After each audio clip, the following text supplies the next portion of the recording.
pour la première fois depuis l'affrontement familial qui déchire le clan Hallyday autour de la succession de Johnny, la marraine de cœur du regretté chanteur, Lynn Renaud, s'est exprimée dans la presse. Interviewée dimanche 18 février 2018 dans les colonnes du journal Le Parisien, la chanteuse de 89 ans implore de préserver le souvenir de son ami disparu. Il faut laisser Johnny en paix, a-t-elle confié.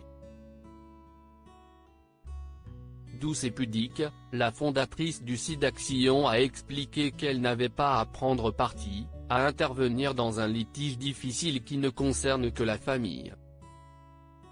Si est terrible. Ces choses-là auraient dû se régler en famille. Cela va durer des années, cela va faire Dallas coûter des millions en avocats des deux côtés. Je pense que cela ferait beaucoup de chagrin à Johnny de voir ça, déplore-t-elle.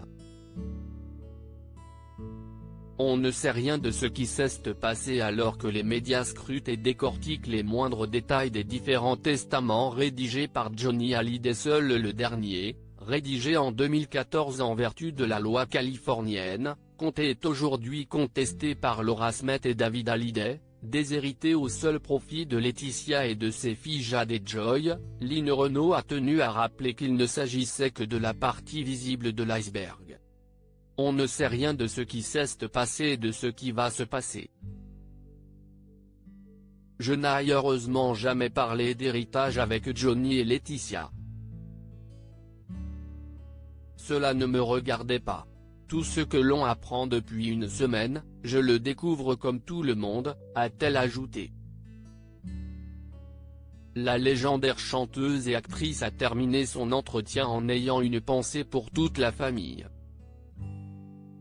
Depuis quelques années, j'ai eu moins d'opportunités de rencontrer Laura et David que Laetitia, que je voyais toujours avec Johnny.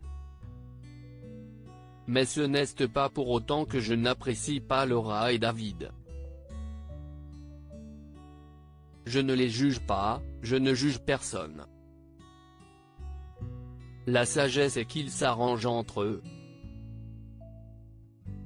J'espère qu'il est encore temps, a-t-elle très justement conclu.